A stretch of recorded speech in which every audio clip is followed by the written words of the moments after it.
Welcome to Disclosure Network New York. Today is Sunday, December 1, 2019. I'm Nick Curto, dnny Director and co-founder. dnny is a grassroots organization now celebrating our 18th year of providing 2 meetings a month throughout the year here in Manhattan. We focus on cutting-edge UFO ET issues, paranormal phenomenon, and many related important subjects that are in back of the mainstream news that they never ever put out front or talk about. We do. In other words, who or what is pulling the strings?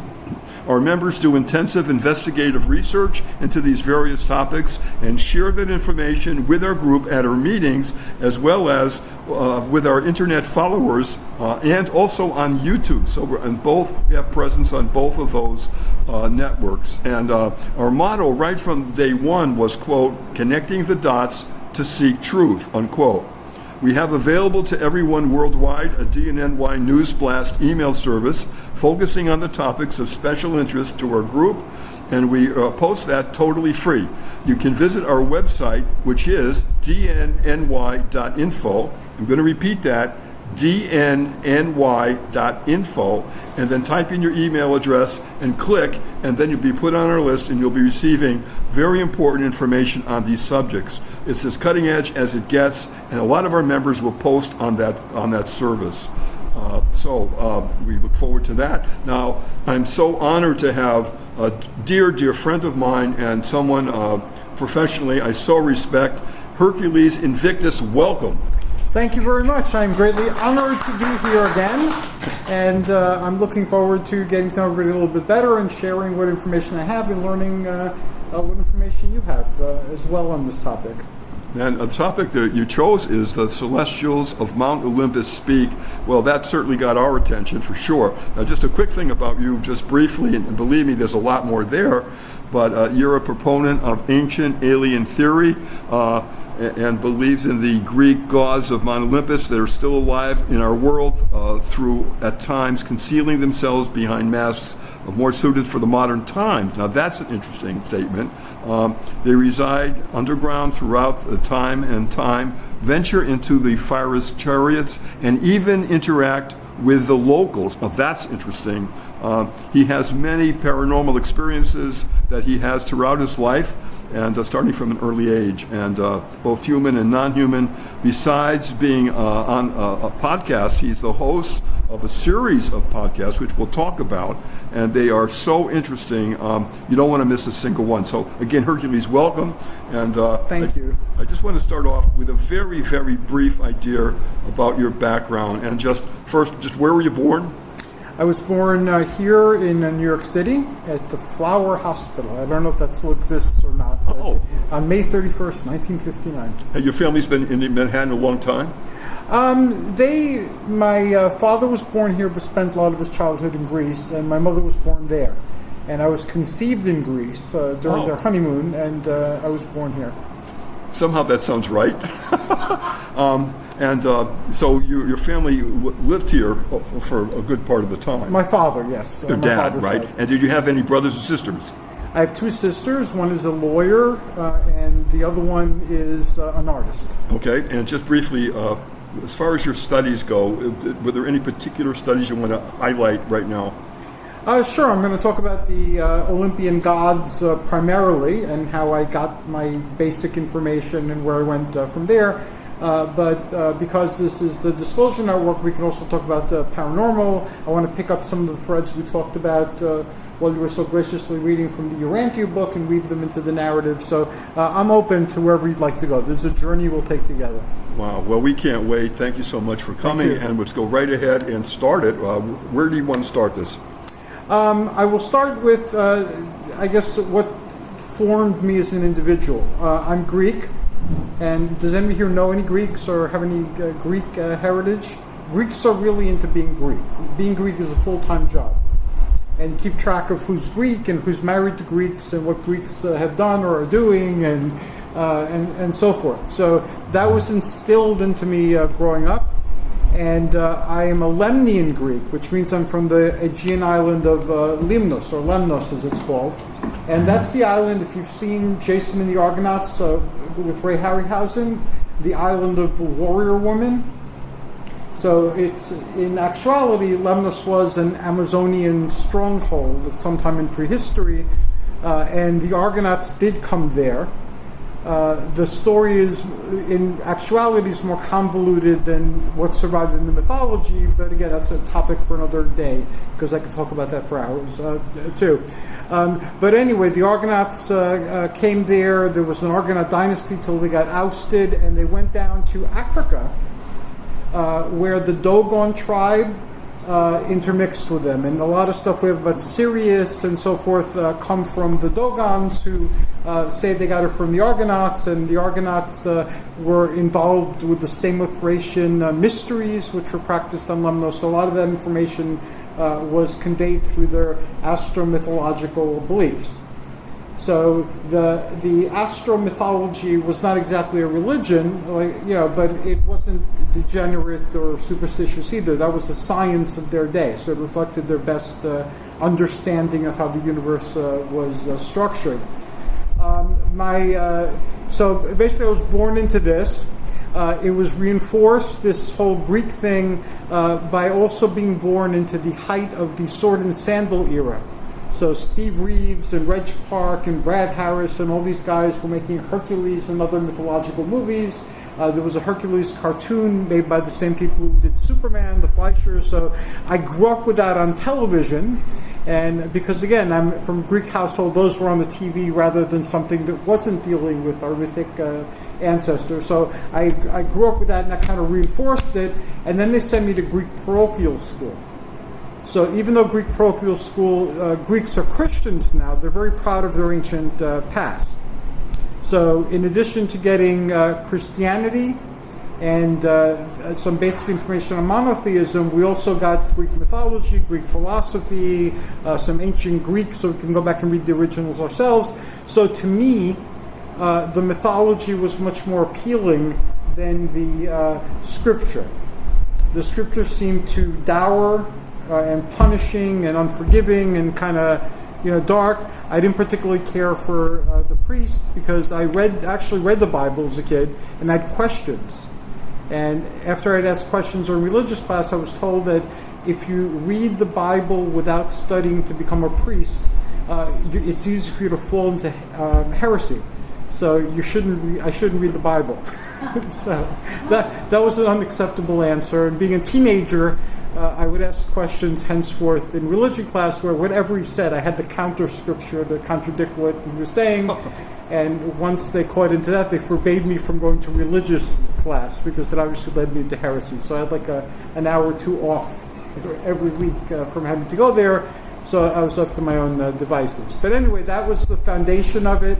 And then when I graduated high school, I started rebelling against a lot of my past. I started examining and looking at my patterns and seeing how these outlooks affected my life here in the United States, where people didn't believe that they were descended from gods, and that we had this mission to convert the world to Hellenism and all this other stuff that I was raised with. So in the process, I slowly discovered other mythologies.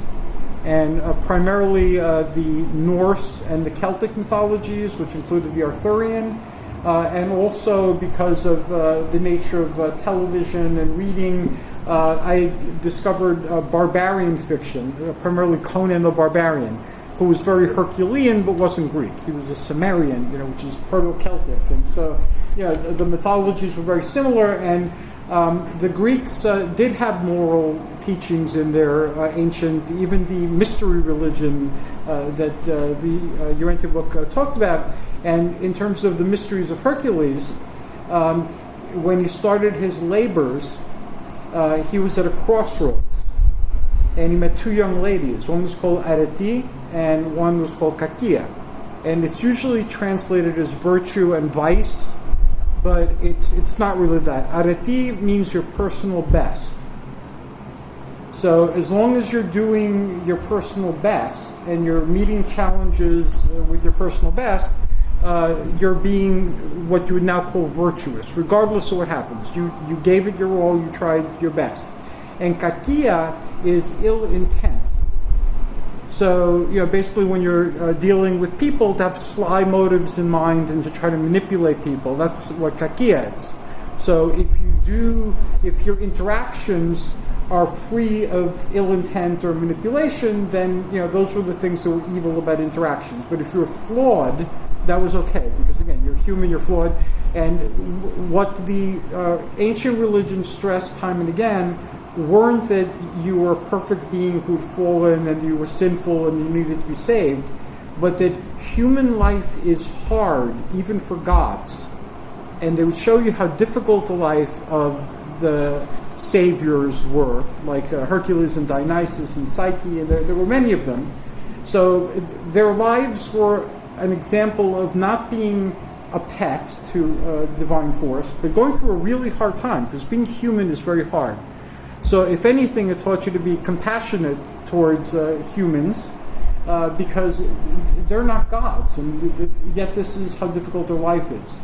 So that was the message of the old, paganisms. And also there was an understanding that not everyone is the same. So your way might be love, the way of Aphrodite or one of her daughters or one of her attendants or one of her husbands or whatever. You would see the world very differently than if you were tuned to battle and conflict and meeting challenges and triumphing over them, in which case Ares would be your god. So these gods interacted with each other, and their stories survived. So the stories weren't how you should behave a lot of times, because the gods did not always behave well. The stories were what happens when someone who's into love, without being contrary to their nature, is in a circumstance like this. And what if somebody whose nature is war gets involved in that story? So these stories were what type of things can happen, because human beings are essentially different in terms of their essential core. So you weren't encouraged to be the same as anybody else. You're encouraged to find what your own divine gift was and to cultivate that. And then if you entered the path of the hero, then you dedicated your gift to the greater human community.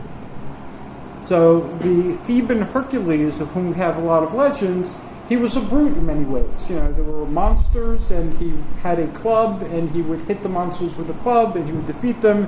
And if the club didn't work or the arrows didn't work, he'd choke them or he'd do something. And he was the son of Zeus, the high god of the Greek pantheon. And again, he suffered much and he caused much suffering, but he did free the world from monsters. And because he freed the world from monsters, and because he did his best, he embraced their concept of virtue, and he tried not to be petty or manipulative in his dealings. He was quite open in his dealings. He was able, after his incarnation, to ascend to Olympus and join the gods on Olympus. And he became the god of strength, also the god of healing. Because you guys know the legend of the 300, the Spartans? Okay, again, if you saw the movie, there were no orcs or rhinoceroses or giant Persian half demigods in that battle. But the battle is even further demythologized when you know that the Thermopylae were like the Catskills. So there were health spas there. So these epic battles took place like in the suburbs where there were these health spas. Then went back to the time when Hercules prayed to Athena to help him, revive, and she made a hot spring. And Thermopylae means boiling springs or hot springs. So there were a lot of them over there, and they were used for health purposes. So knowing the stories, like the 10-year war of Troy, you could see it from Lemnos. So Greece was never that far away. And the Lemnians maintained that there was a market there, and they used to sell to the Trojans. So everybody thought that was Lemnian bragging or bullshit, but they actually found that market on an island called Kokonitsi. So the lore that these people were telling that survives to this day was more accurate than a lot of the lore. And the Lemnians would tell you that on a clear day you could see Troy, which was called Ilium.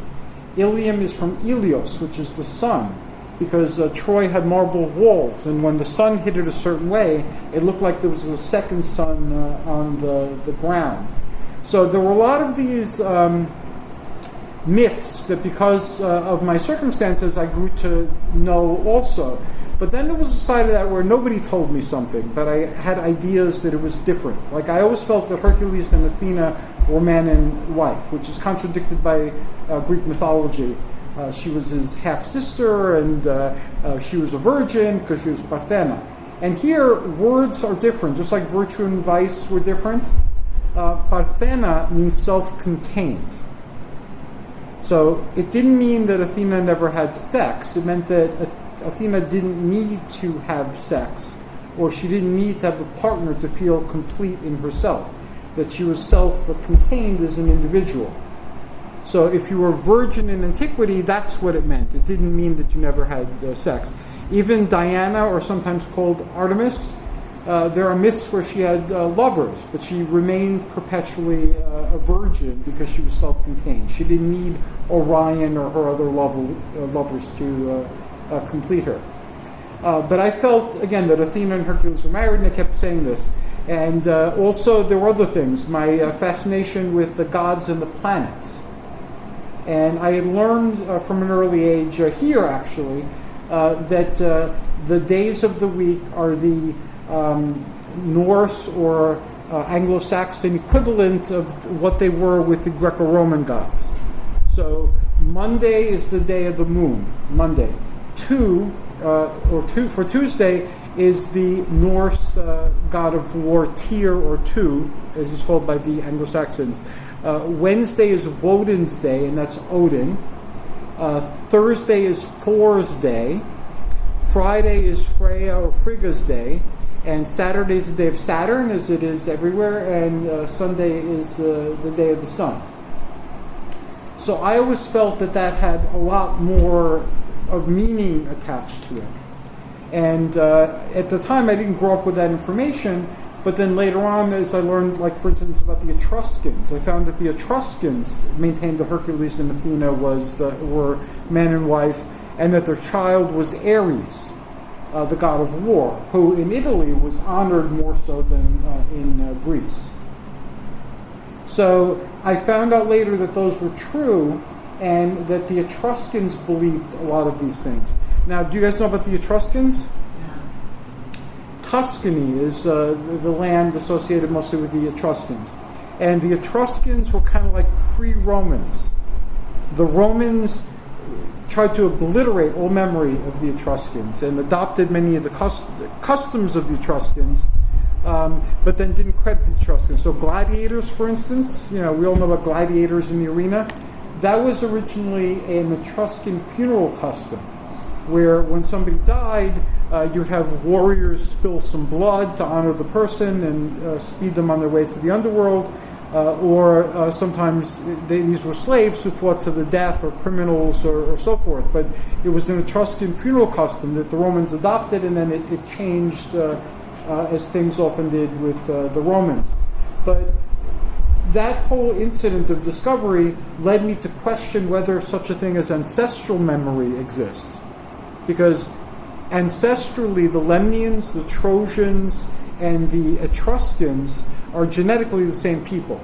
Those kits now that you could buy for like $100 and get your ancestry have proven this again.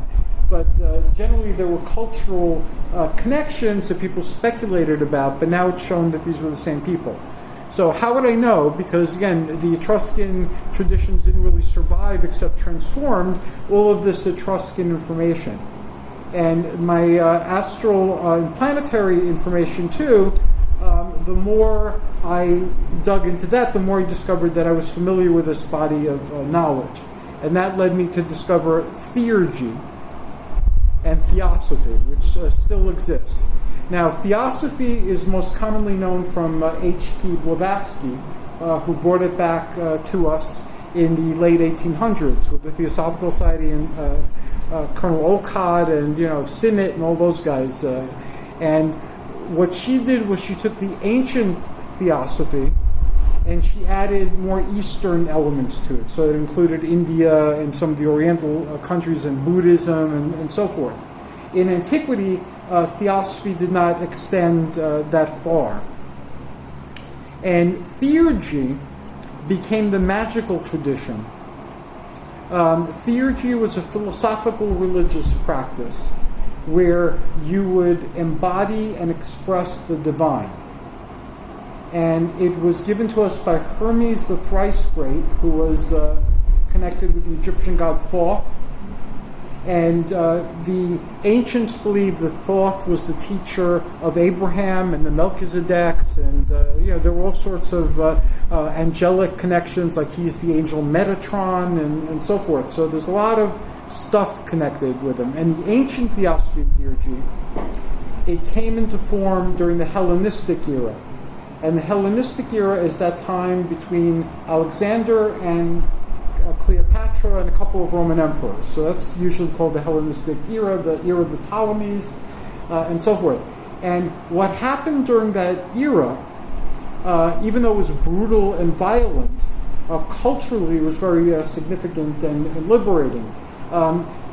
In antiquity, before Greece, there were other empires in what is now the Aegean Sea and so forth. And some of them we've identified as Minoan and Mycenaean, or at least their ancestors and so forth. They spoke a form of Greek, and they left us Linear A and Linear B. And then something horrible happened.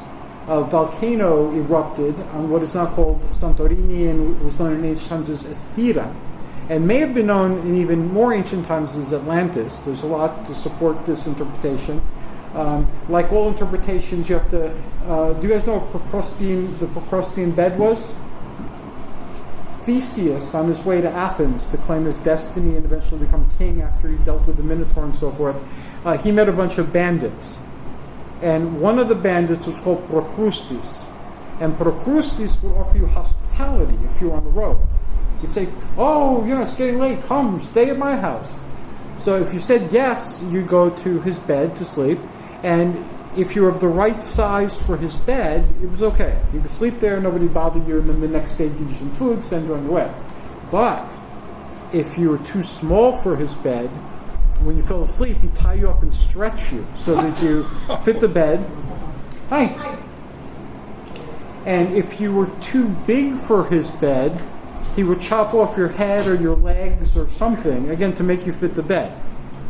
So some of the information that we're going to be dealing with today has been made to fit systems, but it's kind of Procrustean in that they really have to bend it out of shape or mutilate it to become part of the system you're looking at.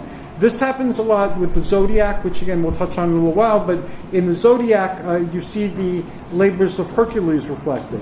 However, there are some glaring inconsistencies, in that equation, and modern theosophists kind of ignore them. So most people go with what Alice Bailey and other people like Corinne Helene and others have said about it, and ignore the contradictions. However, the contradictions are there. So if you know Greek mythology, you cringe at a lot of the occult explanations that are given because they're wrong. And like, for instance, Cancer, the crab, that's part of the Scorpio story, which they equated with the Hydra of Lernae. And the Hydra of Lernae is its own constellation. In fact, it's, I believe, the biggest constellation in the heavens. So why isn't that in the zodiac? So there's a lot of inconsistencies, and we just have to deal with them because we're dealing with great periods of time, and they teach us that different people have different understandings, and they make us question those understandings, and in the process of trying to figure it out, we solve some of these ancient riddles. So anyway, that's my background. I discovered theosophy and discovered that I knew a lot of that stuff. Some of it from my Greek Orthodox education and my Lemnian background, but some of it I seem to have known. Like I always used to quote things, and later on I found out that those were from the Hermetica. So I was quoting the Hermetica since a very early age, and I didn't even know that I was quoting the Hermetica. But that led to my fascination with theurgy. And when religions and magical practices and so forth of antiquity were being hunted, various things happened to them, and with theurgy, it became the property of magicians, because Hermes, or Thoth, was the patron god of magicians. So it got hidden again. So we'll go backward in time to tie this particular thread up. So anyway, Alexander united the known world at the time, including up to India and so forth. And what people discovered was that the hidden knowledge that they had, that the priests kept to themselves, was consistent throughout the Roman Empire. And a lot of time had passed. So the destruction of Atlantis or Thera or Santorini had already fallen into legend. People had forgotten about it. The islands had healed. New people settled. Some of them knew the old stories and perpetuated them. Some of them found artifacts and made new stories up. But anyway, there was a lot of lore. But people forgot about the volcano.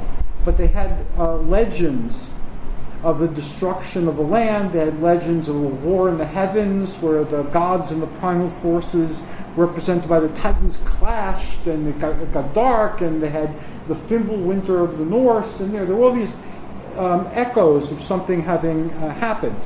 And new people settled the land, and the Phoenicians, who are a Semitic people, and the Phoenicians were tied to Hercules because they were the ones who manufactured purple dye. And purple dye was very expensive.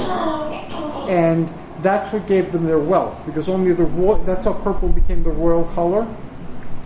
And Hercules, supposedly, when he was in that part of the world, he was on a beach, and he was trying to impress the nymph who was worshipped by the Tyrians there among the Phoenicians. So Hercules had a dog, and the dog found a dead slug on the beach and started playing with it and got his muzzle purple. So Hercules saw that this slug, the snail, could produce this purple dye. So he thought, maybe we could dye things purple and make it very expensive because it's very rare. Purple before then meant either blue or red. So purple was a wide spectrum of colors. It wasn't what we would now call purple, although it included what we now call purple. But blue and red that made up purple, that whole spectrum was purple. So in some of the Tyrian accounts, the Tyrian purple appears blue, and some it appears red, and some it appears purple. So again, that's just because the Murex produced various variations in color in the spectrum of purple. So you're not reading, like there weren't different purples. They were just, that whole thing was purple. So anyway, the Phoenicians are known to people here by one of their other names that the Greeks didn't give them, which is the Canaanites. And the Canaanites are the people in the Bible who supposedly were horrible pagans, and they were into orgiastic rites and doing all these horrible things. In fact, the Canaanites were very civilized. They had navies which had been to this country and further down to South America. They're the ones that perpetuated that story of sea serpents and that the water flows off the planet into space. They didn't want anybody else coming here to take advantage of the treasure, so they made up all these stories about the monsters and the perils and so forth, and they perpetuated flat Earth theory. Again, they didn't believe in that, but they perpetuated it so to keep less seafaring people away. And the Tyrians, Herodotus wrote extensively about them because they had an earlier version of Hercules called Melkart, and Melkart meant king of the city. And he had an Asherah, who was sometimes associated with Nath, and Nath was very similar to Athena, sometimes mixed with Aphrodite. So they had very similar type of gods, and during Herodotus' day, when he traveled around, he found that the gods of the Greeks actually had older roots in other countries.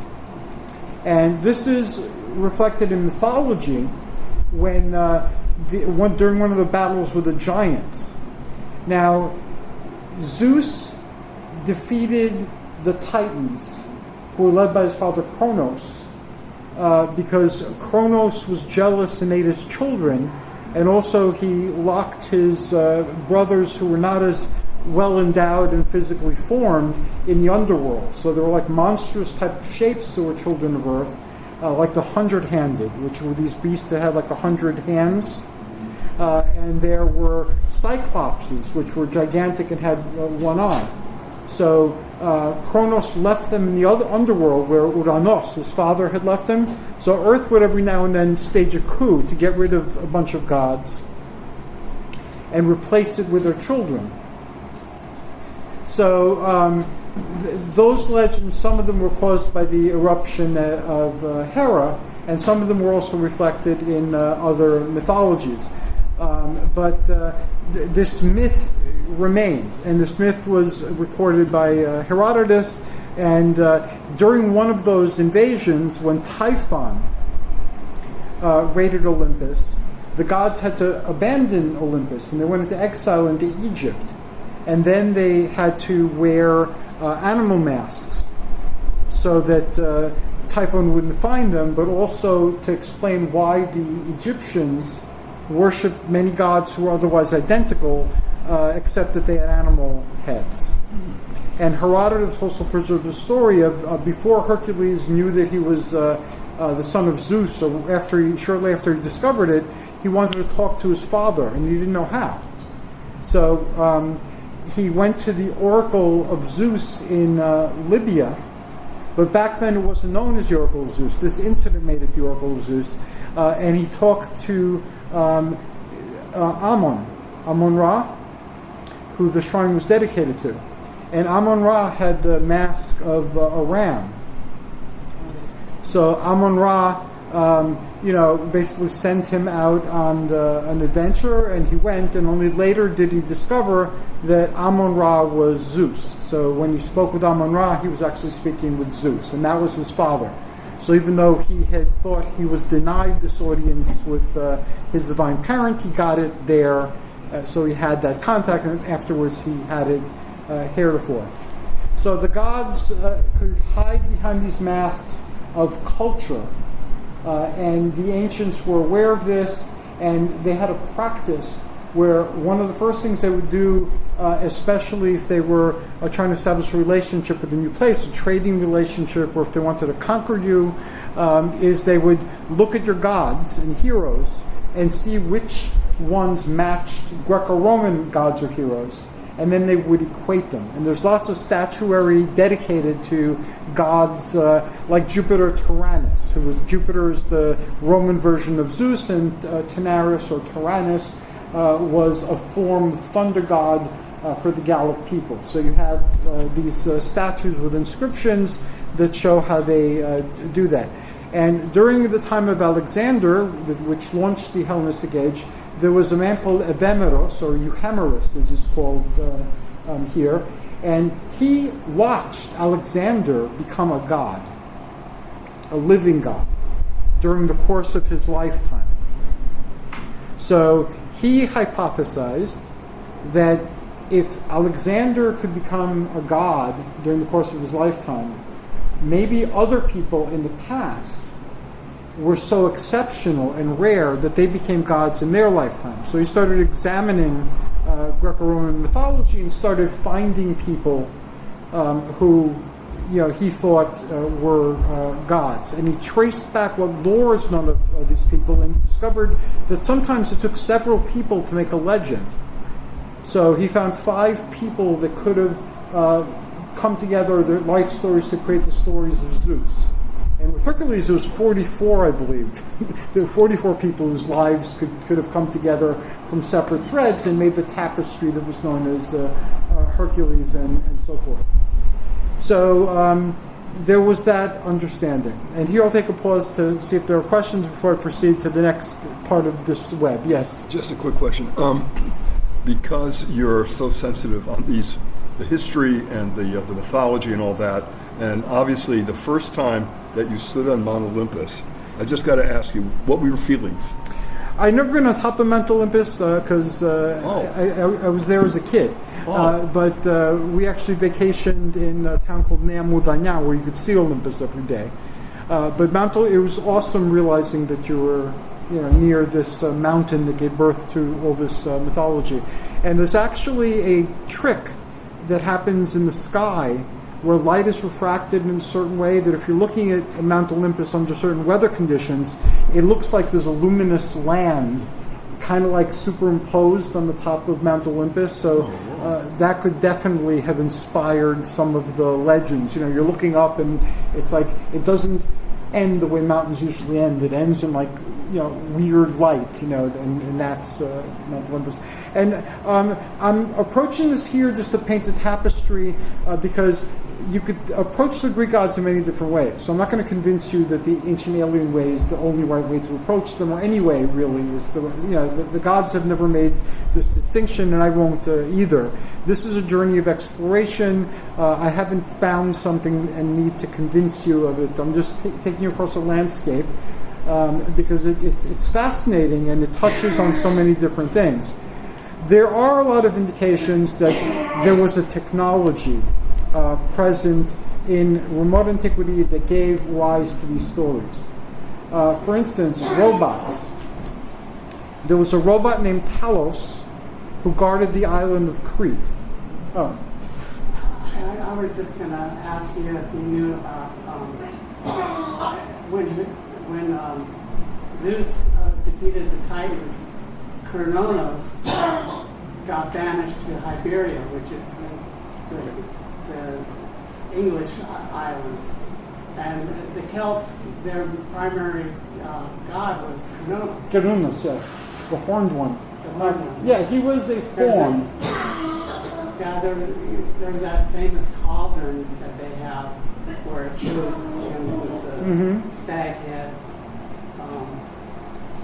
Yes, and you brought up a good point. I could use Cernunnos to demonstrate what I want to point out. Any other questions? No? Okay, we go on then. Okay, Cernunnos. We'll take Cernunnos. When you're describing things that don't fall into our agreement of what reality is all about, you run into problems with language. So imagine if you had a sense of smell and people around you didn't, or they had a poorly developed sense of smell where every now and then, and because they don't have words to describe sense, they would feel something, something was off. But they have no way to really describe it other than it's like a feeling they sometimes get, and last time they had the feeling. So if you had a sense of smell, you'd be assaulted by all sorts of perceptions that you would not be able to categorize. And unfortunately, the only people who would have comprised your vocabulary would be under the sphere of religion or the occult. So with these descriptions and this vocabulary come a lot of beliefs that may or may not be true, but they're the beliefs that are in this context, so you would, of course, adopt it until you made sense out of what is happening to you. But if you developed and trained your sense of smell, you could tell who took a bath in the past few days and who didn't. You could tell, if someone got flowers or from a loved one or whatever. You could detect all sorts of things, and if you learned how to interpret what you were detecting, you'd be able to say all sorts of miraculous things that were true, and people would wonder, how you're able to pick that up. So it's the same thing with these belief systems that give shades of meaning. Cernunnos is often perceived as a shadow being. And shadow beings can be found everywhere, regardless of what system you're looking at. So if you're looking at demonology, because of the nature of shadow beings, they're often equated with the incubus and succubus phenomenon, because they're very randy, they're very sexual, sometimes they'll force their attentions on people. And that is one of the most common manifestations of shadows. And all the time I've had like a shadow talk, there's always been somebody in the audience who will hang out later, or a few people in the audience that say they experienced something, similar to this, but they thought it was something else. And there's where Cernunnos is an excellent key. Satyrs are in the Greek literature, and even among the Neo-Jungians, There was a book called Pan and the Nightmare, written by Hillman, I believe, where he gets into that body of lore. Satyrs were often perceived as shadows that were, very sexual, and sometimes with glowing eyes, and sometimes with a particular smell. And sometimes satyrs were perceived as apes. And sometimes in our literature of yetis, shadows with glowing eyes and a particular smell are described as yetis of some sort. So here you have shadows with sometimes glowing eyes, sometimes sexual intentions, and sometimes a smell, and they're already sex demons, and they're yetis, they're satyrs, and sometimes they're called faletti by the Italians in the countryside, and that had a lot to do with the same type of lore. They're usually found in mountains and desolate places, sometimes near bars. People report getting one in their life after they've been to a bar. Shadows with glowing eyes and a particular smell have been associated with UFOs in a lot of the literature. So what are they? They're shadows that sometimes have sexual motivation and take sexual actions. They sometimes, but not always, have glowing eyes, and they sometimes not always have a scent. The shadow part of it is constant, and it's experienced constantly throughout history. You could trace them in folklore, you could trace them in magical books, you could trace them all over the place. But if you believe in a certain thing, then they fall into your belief system, and you will experience them and explain them as that. So if you want to believe that they're a type of UFO being, you'll describe it within the context of UFO beings, and you'll find numerous instances, and there are numerous instances, where shadows are equated with UFOs. If you believe in mythology, satyrs have done this since the beginning of time, and in satyr stories, ancient and modern, including by modern Wiccans, who deal with the horned one and so forth, and they'll get a manifestation of the horned one. It'll be the same type of traits, but they'll see it as a nature god or a nature spirit of some type. Same behavior, same MO, same everything. And if you're into yetis, there's some form of yeti that can mess with your mind and so forth. So I don't know what the truth is behind any of the explanations, but I know that there are shadows that can do these things, because I've talked to enough people and I've experienced enough things myself that show me that this is a truth. But what differs is the context and the explanation.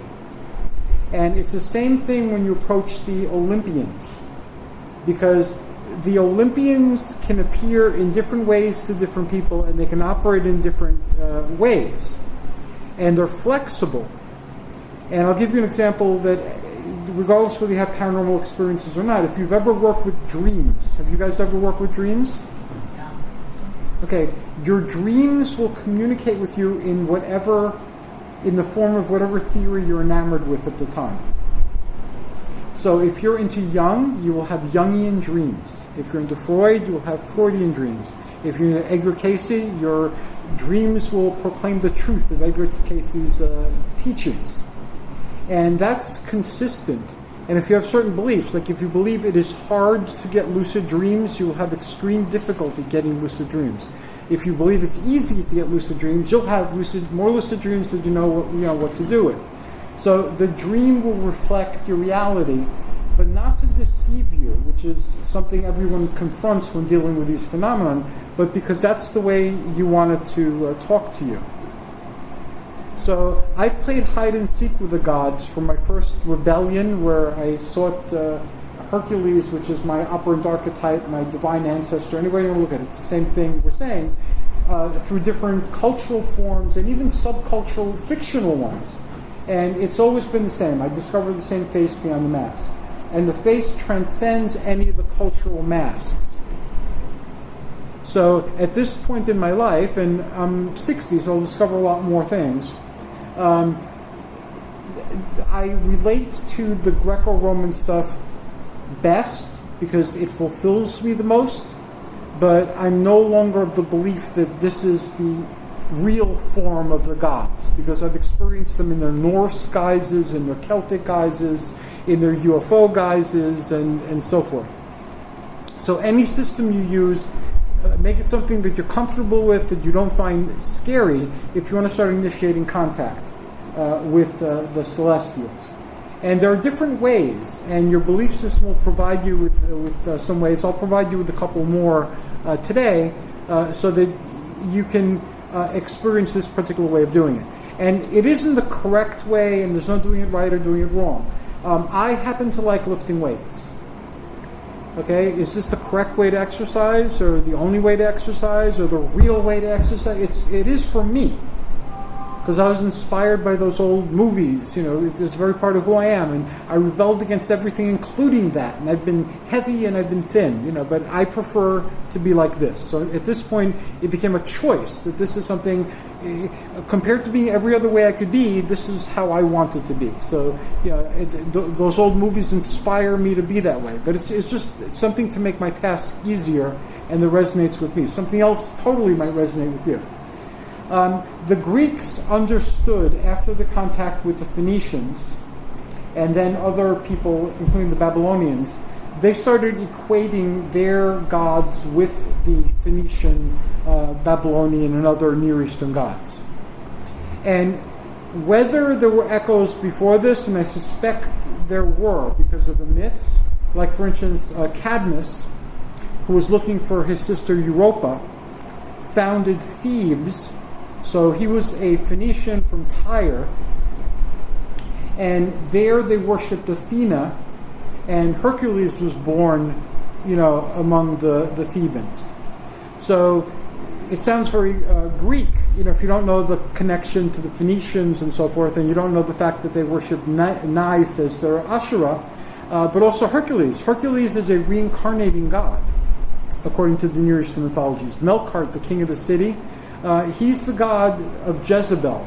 He's the god that the Hebrew priests made fun of.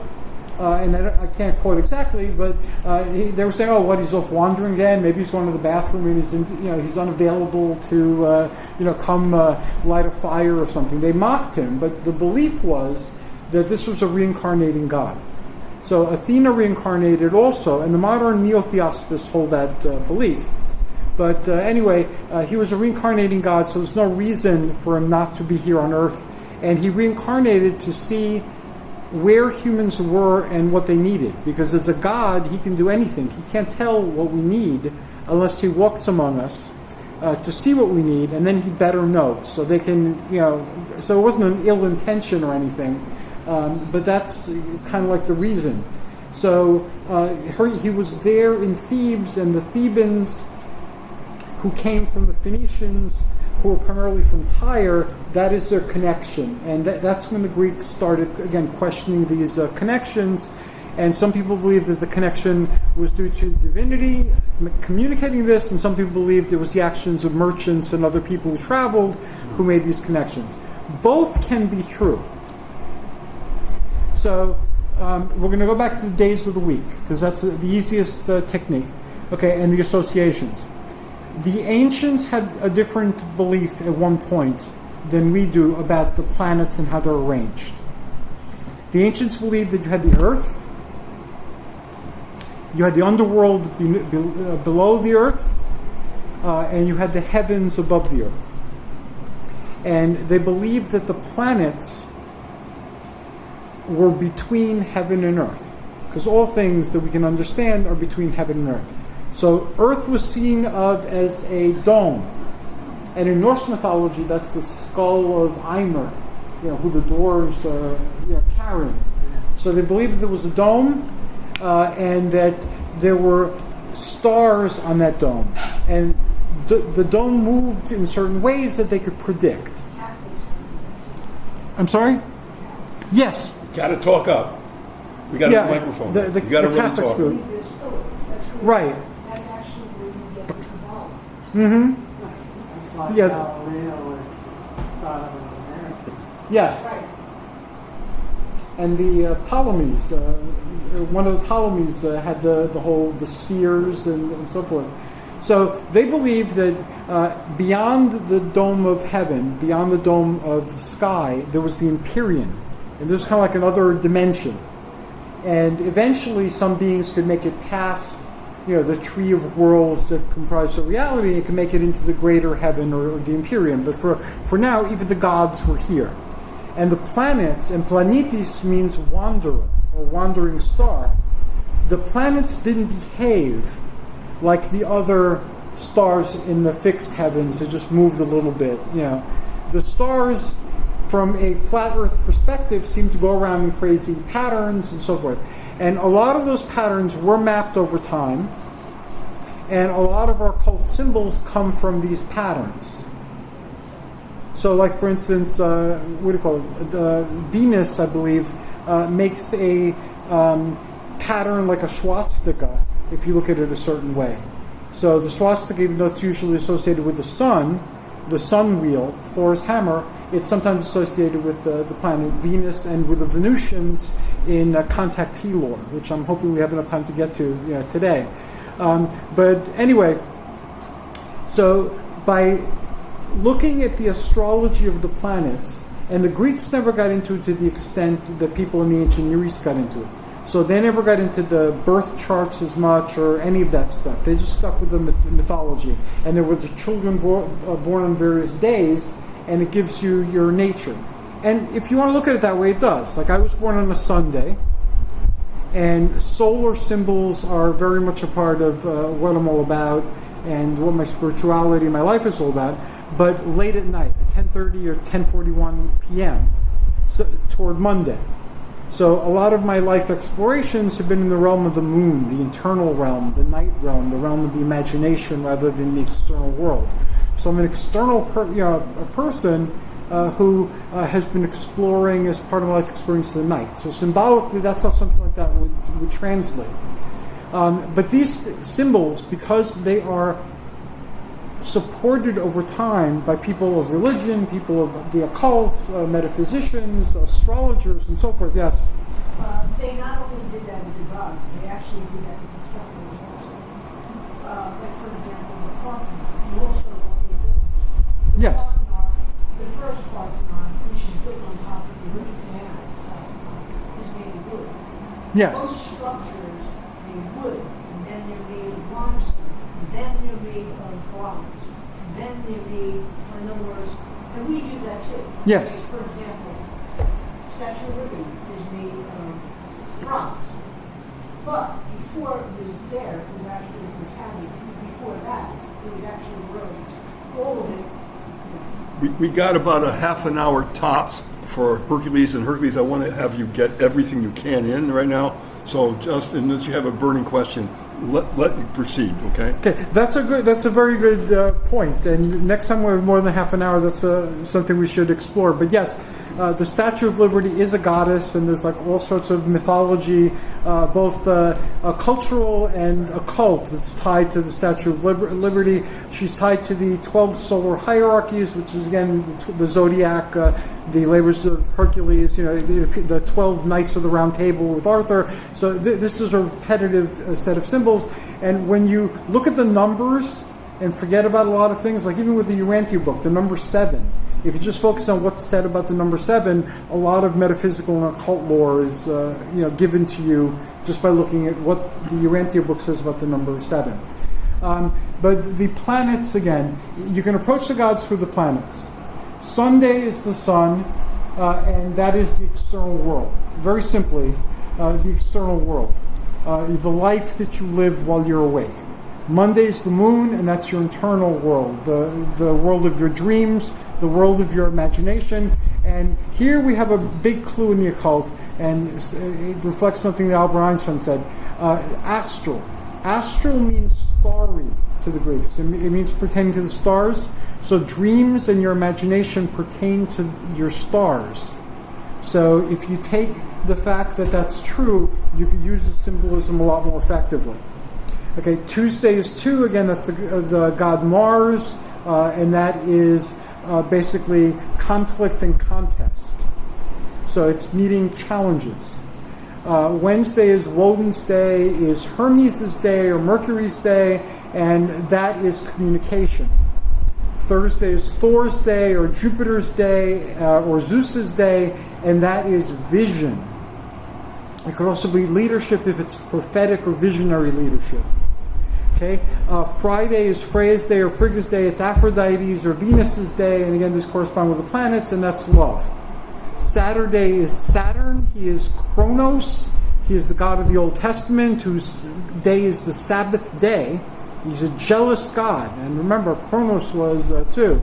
And he swallowed his children, so nobody took over his heaven. And all that mythology is now being found by translators in the Old Testament, and there's tons of cool books and tons of cool people I've interviewed about it, biblical scholars, that talk about just that one topic.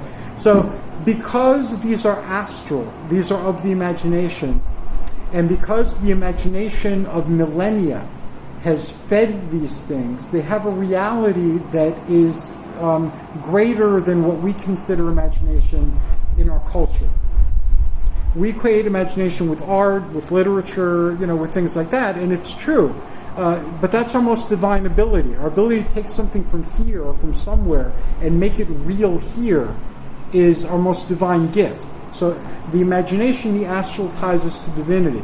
So just by using the days of the week and their associated planets, and this is in the back of every single magical book you'll find, be it Wicca or be it the grimoires of, some of the grimoires are really scary too, but this information is there. And my current quest, and I'm going to invite you guys on my current quest, some of this information is encoded in the grimoires. So if you look at the numbers, and if you look at the planets, and if you look at the stuff that's in every one of the magical books, that is actually not just put there for fluff or stuff. That's the key you need to start making sense of some of the weirder things they say through the myth, through the story, through the magical ritual or whatever. It's information, and the information is remarkably consistent throughout time. And just like the ancient theosophy came from people comparing and then attuning, and Blavatsky's theosophy came from comparing and attuning, Diane Fortune, who's a magician of note, she had said that you can tap into theosophy. She wrote a book called Cosmic Doctrine that shows you how all the stuff she learned while training to be a magician, you could tap into it for free if you know where to go with your meditations. And that leads me to the adventure. The Urantia book was channeled. The Unarius information is channeled. The Neo-Theosophical Mark Age information is channeled. Lots of Neo-Theosophies are channeled.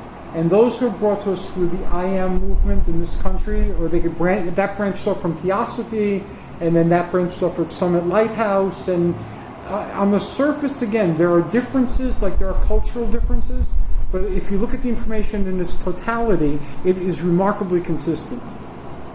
And it also provides you a way that is ancient but modern, because we're more interfaith now and we're more culturally savvy, of making all these equations and then communicating with your higher self or your ancestral divinity or your operant archetype, or again, whichever way you choose to look at it will work for you if you're sincere. I was just wondering if we can take questions. Yes. Let's say your first name in one sentence. No, I don't have a question at the moment, but there are many of us that may. Okay. Does anybody have a question? Go ahead. Hi. First name? I know. Yes, so I'm curious, how is your ancient alien theory similar or different from Giorgio Tsoukalos from Ancient Aliens? Another fellow Greek. I believe that there are many layers of reality that went into what the gods are all about, and there was, whether it was from outer space or an advanced civilization here, let's call it Atlantis, there was technology in antiquity. They described robots, they described super weapons, they described flying chariots that glow, and Hercules, in one of his legends, robbed Helios of one of these chariots and drove it to go to Gerion's island. So he kind of like mugged him and took away his chariot and flew it. And in the Homeric hymns, the Homeric hymn to Mars, there's reference to a chariot flying through heaven.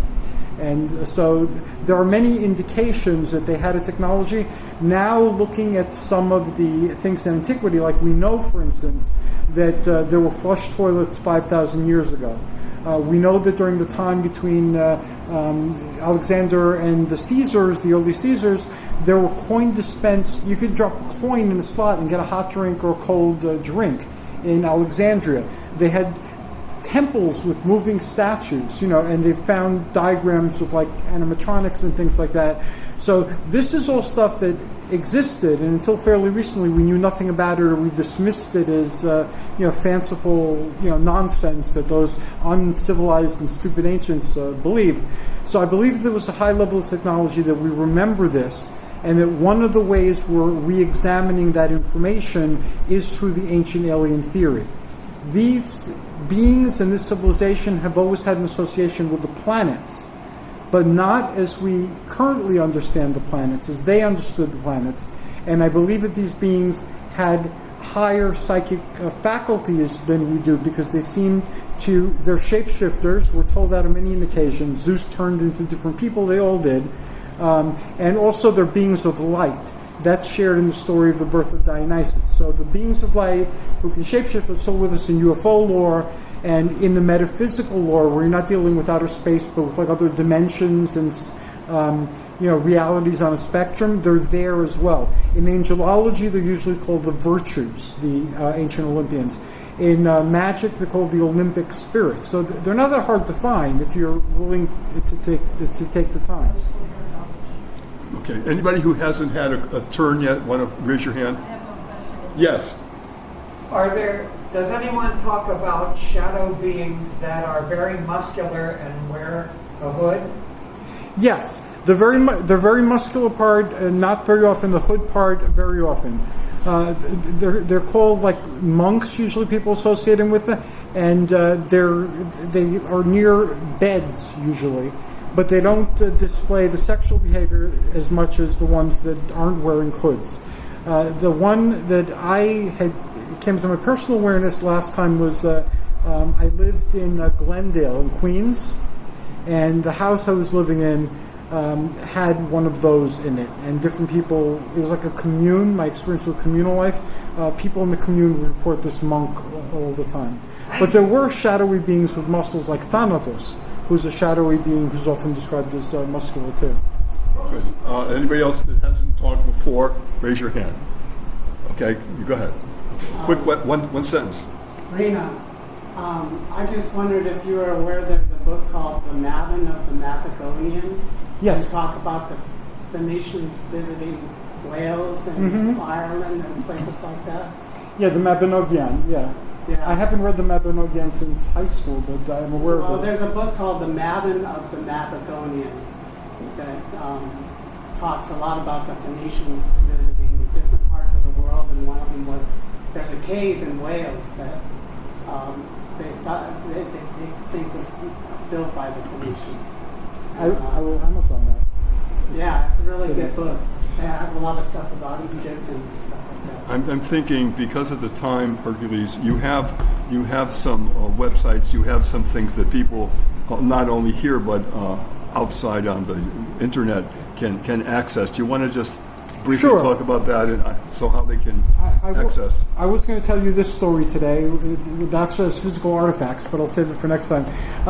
These are some groups, and you guys can have these. I've been hooking up because at this point I want to understand the Celestials better, so I'm approaching them any way they'll work with me. And a lot of synchronicities have been happening. One of them was quite dramatic. I'll pass these around. This is from one group, and they're Urantia book readers also, so for those into the Urantia book. But It's free. yeah, they're free. And what I'm doing is, there's one more here. Pass it around. One of the groups, and this is the group, and I have the literature too, their entities from the Urantia book started telling them their Greek equivalent names and started giving me messages that I was getting through my meditations.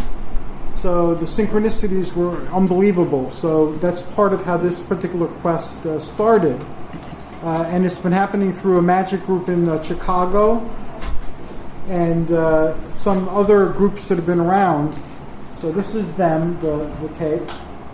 So part of what I'm doing is I'm just letting people know about them, and next time I guess I'll talk about exclusively about them and how this connects to the quest. But if you'd like to explore celestials that are interacting with us through neo-theosophical outer space or celestial type groups, again, it's not to promote a particular set of beliefs or to like discover which is right or to point to the discrepancies. It's to look at the commonalities and see what are they telling us through this, because they get people together and people discuss it and they pass the information on. And again, this information at its core is very consistent. So what are the celestials communicating with us now that's important?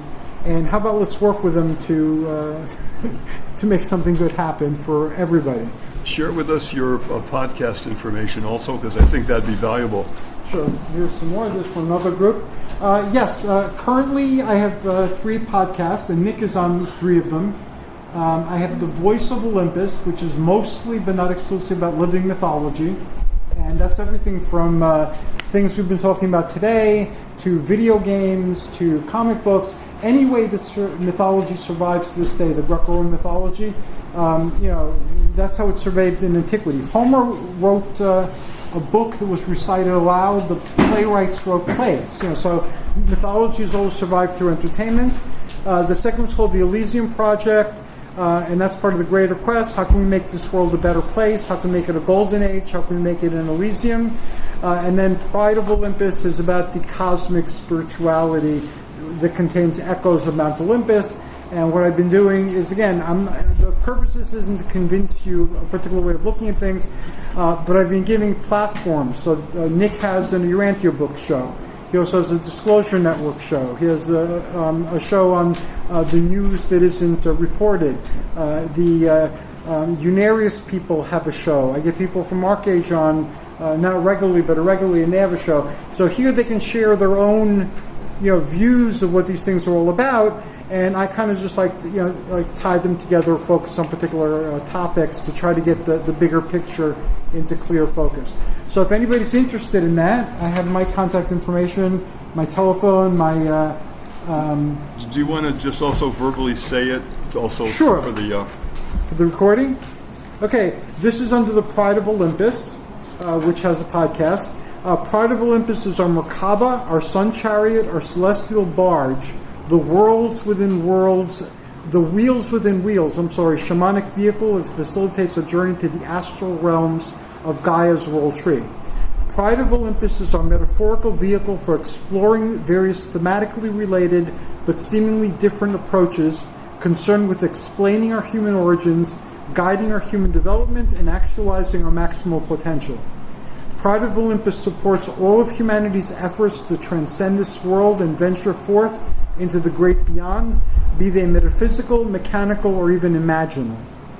Like all astral conveyances, the Pride of Olympus can and does assume many forms. I'm again Hercules Invictus. My telephone number, email is hercules.invictus@gmail.com. On Facebook, I'm Hercules Invictus. And our 3 podcasts are on blogtalkradio.com/CERN for Spiritual Unity Radio Network. And Nick has 3 shows, as we said. right. I'll pass this around too. Gotta tell you, Hercules, that what you've just the talk you've just given, Disclosure Network New York, was absolutely thrilling. The Thank you. overview you have and the way you shared it, I think everybody here was very appreciative. Guys, will you give Hercules, please, a very big Thank you very much. Woo! Thank you. bravo, man. Bravo. And you were absolutely coming back. I'm going to give you some scheduled Thank dates, you. and you let me know it's good. This is Nick Curto for Disclosure Network New York, wishing you all an enlightened journey as you connect the dots to seek truth. Till next time, keep informed, stay safe, and be kind to one another. Goodbye for now. We're out. Thank you, guys. Thank you. Woo.